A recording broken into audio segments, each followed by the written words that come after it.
Hey everyone! Welcome back to the channel. If you're into trucks and off-road adventures, you've probably heard about the Chevrolet Colorado ZR2. In this video, we are going to break down what it's like to own one after 7,000 miles of driving, hauling, and off-roading. And yeah, we've done the math, so let's talk about payload, towing, and a little bit of trail damage, too. Now, the ZR2 is designed to dominate the trail. With all that off-road suspension and the aggressive looks, you'd think it's built for just one thing, off-roading. But here's the thing, it's a truck, and trucks are supposed to haul stuff, right? So, let's talk payload. Here's where the math comes in. The door jam sticker tells us the ZR2's payload capacity is 1,234 pounds before you subtract the weight of the driver. Sounds straightforward, but let's break it down.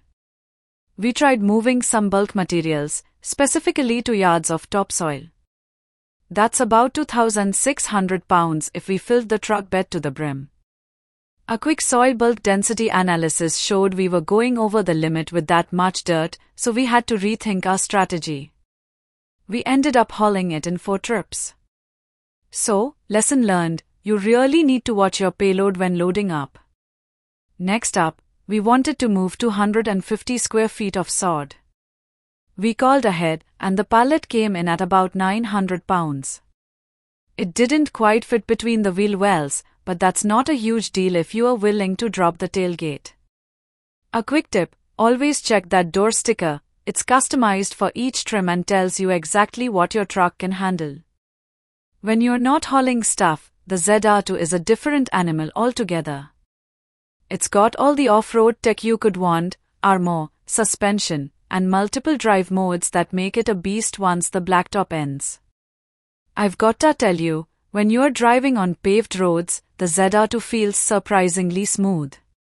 But once you hit a speed bump or a dirt road, you really feel that off-road suspension at work.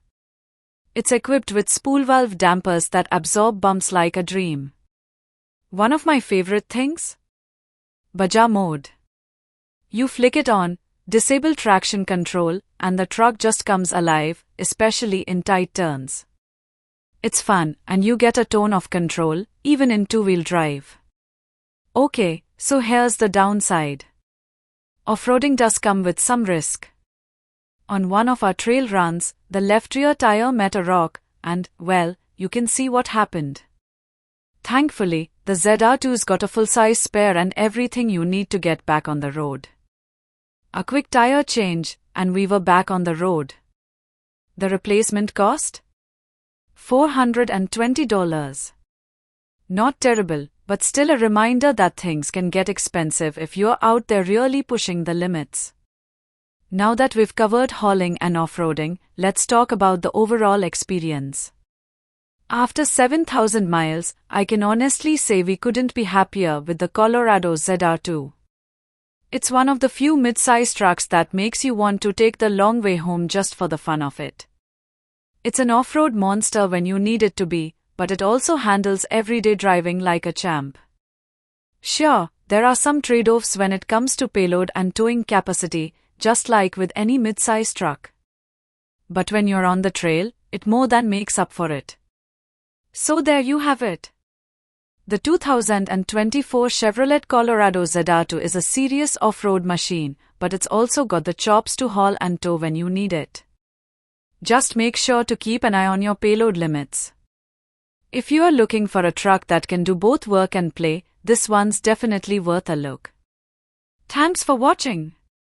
If you enjoyed this review, be sure to like and subscribe for more. Let us know in the comments, what would you haul with a Colorado ZR2? Catch you next time.